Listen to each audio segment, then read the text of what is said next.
We have 3 blowouts tonight, including the Raptors and the Heat. This is Locked On Bets, the daily betting show that means business from the Locked On Podcast Network. Hosted by Lee Sterling and Kevin Rogers, they're dropping fearless picks with an inside edge to put money in your pocket. If there's action, they've got the lock. This is where smart bets start. It's Locked On Bets.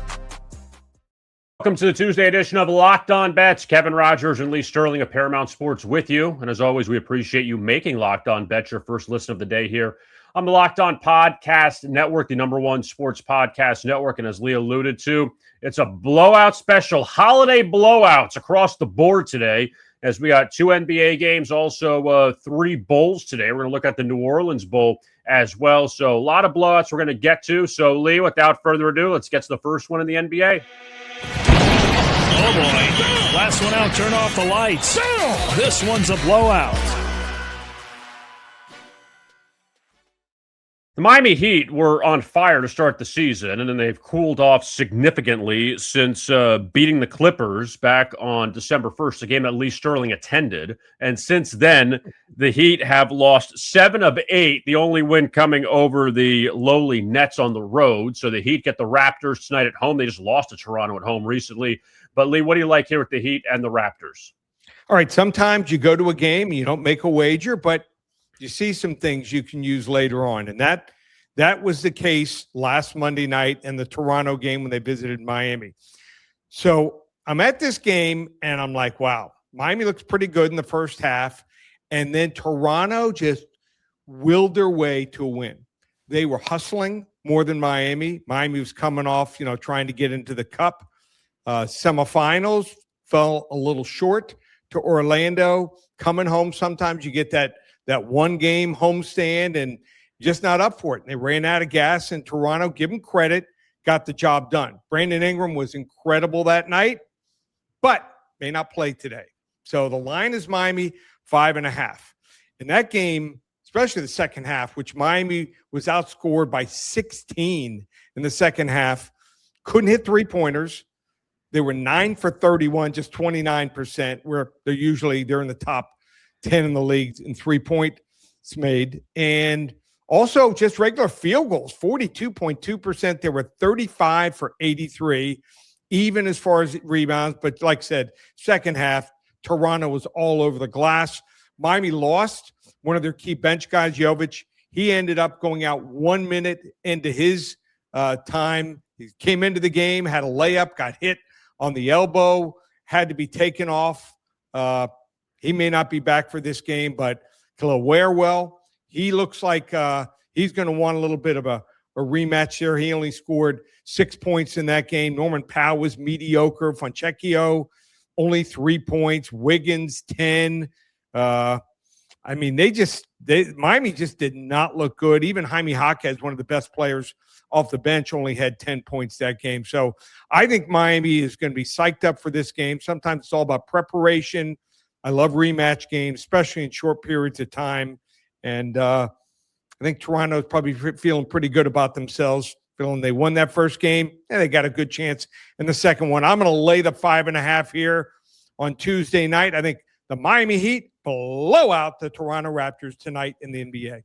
And the Raptors, they also got off to a hot start as well, and they have struggled, dropping 6 of 8 games, including each of the last 2 to the Celtics and the Nets. So both teams struggling. We'll see who gets on track coming up tonight in Miami. We have another NBA blowout coming up in just a few moments. But Lee, quickly reviewing last night, 2-1 on our selections. The loser first was 49ers Colts under, and that one kind of exploded in the first quarter where both teams went back and forth.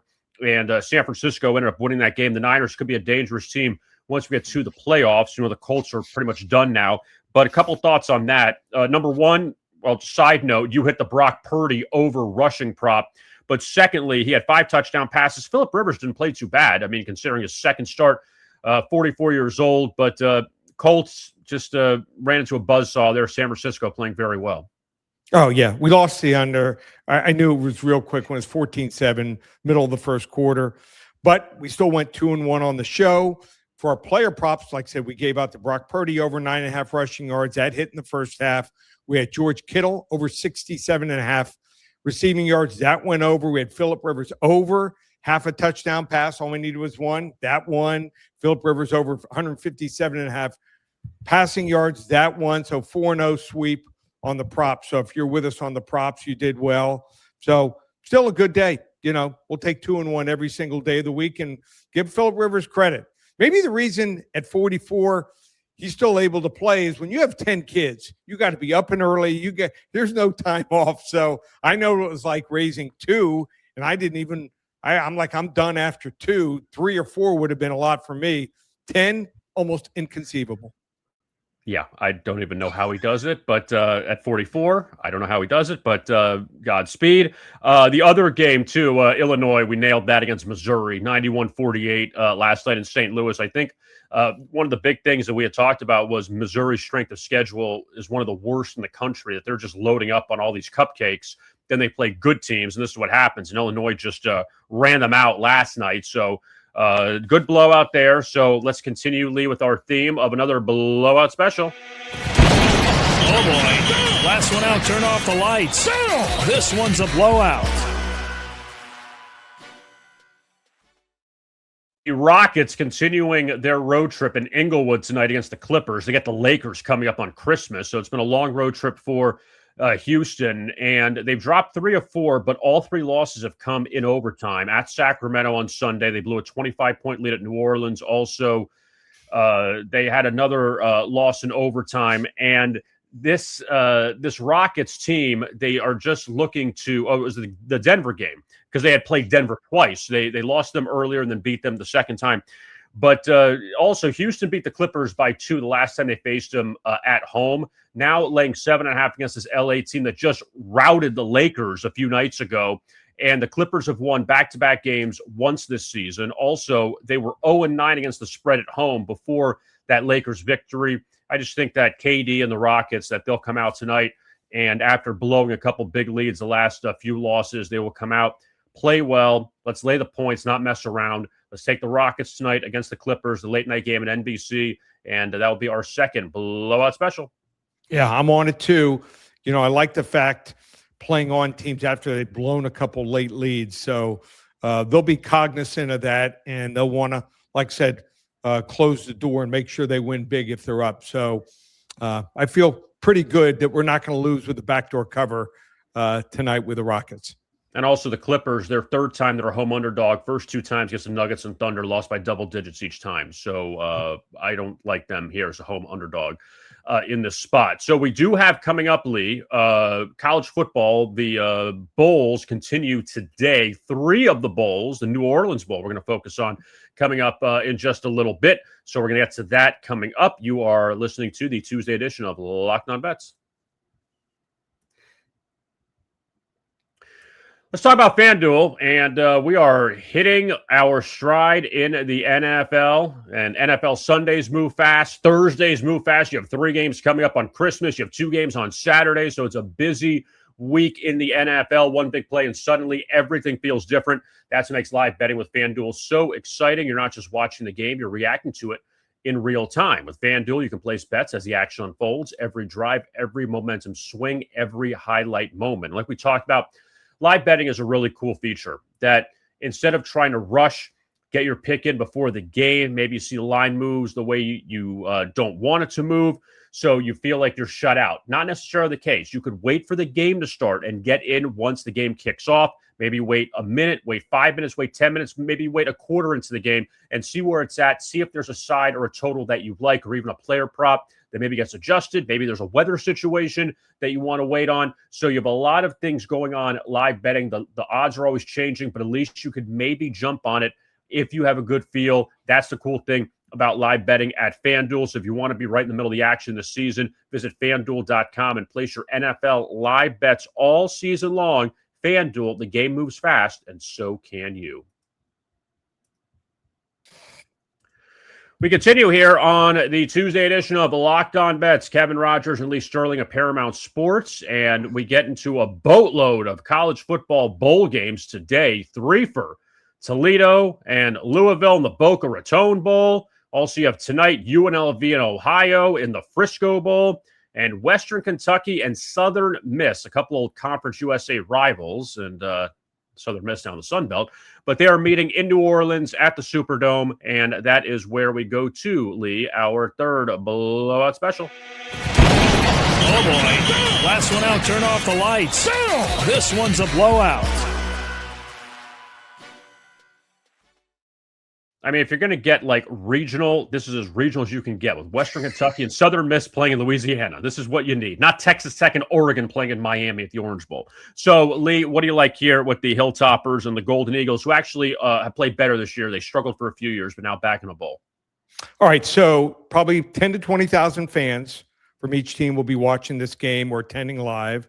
Maybe some other people that got free tickets, and then anyone else who's betting on the game, including me. So I think this game has some layers to it, and that's why I like the game. Southern Miss, new head coach, Blake Anderson. As you remember, he used to coach at Arkansas State. He's the assistant here. He was elevated after Charles Huff left. Remember, Charles Huff was at Marshall last year, left after 1 year. He ended up leaving Southern Miss this year after 1 year from Memphis. So there's going to be a couple guys probably leaving with him. In fact, last year when he was at Marshall, so many guys left, they didn't even go to a bowl game. So couldn't even field enough players for a team. Western Kentucky, I think they're going to be prepared for this game. They lost on a walk-off field goal to Jacksonville State, their last game that could have sent them to the Conference USA championship game. So I think they have something to prove. Their head coach, Tyson Helton, has done well in the bowls, like coaches that have coached 4, 5, 6 or more bowl games. There's a history there on how they prepare their teams. 4-2 in bowl games under Tyson Helton, and 24th in passing, use a short passing game, and I think that's going to be effective against the Southern Miss defense. And also special teams. They have a kicker, John Cannon, hit 13 field goals. He's their guy up to 50 yards. And then they have another guy, Jack Cassidy. He's their 50-plus yard guy specialist. He's 2 for 2 from plus 50 yards. So once they're in the red zone or cross midfield, they usually capitalize here. So I think he got the edge on the field as far as talent and in coaching staff, full coaching staff here for Western Kentucky. Let's go with a pick 'em to -1 here on Western Kentucky with a blowout special in the New Orleans Bowl. Starts at 5:30 Eastern.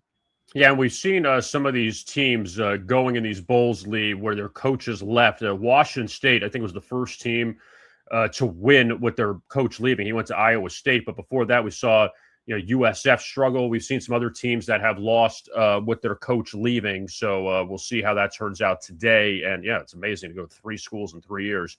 But yeah, so Western Kentucky against Southern Miss today in the New Orleans Bowl. So Lee, with a lot going on, busy Christmas week, NFL games back on Thursday. What's going on with Paramount Sports now at this busy time of year? Well, anyone wants to hop on board through the end of the month, we call it our Double Down December special. Use coupon code SAVE100, just $197. Have a big 40 to 50 unit max wager college bowl game of the year coming up later this week and also in the NFL. So I think we've only had one other week in the last couple of years where we have a 40 to 50 unit release both in college football and the NFL. And you can hop on board and get both. Use that coupon code SAVE100 in the checkout box as you're checking out. ParamountSports.com. Click on Purchase Picks. Love to have you for the ride. What are you waiting for? Last year, 21-10 in the bowl. So check it out. Just one place, ParamountSports.com. And don't forget to like and subscribe to our YouTube channel, Locked On Bets, as well as you could find our podcast as well on Spotify or Apple, wherever you get your podcasts. And we'll be back with you coming up on Wednesday. We'll have no show on Christmas Day on Thursday. We'll have a show for you on Wednesday, looking ahead to some of the NFL on Christmas, as well as another bowl game tomorrow, and NBA big on Christmas as well. So we got a lot to get to on Wednesday's edition. For Lee Sterling, I am Kevin Rogers. Thank you so much for tuning in to today's show right here, Locked On Bets on the Locked On Podcast Network.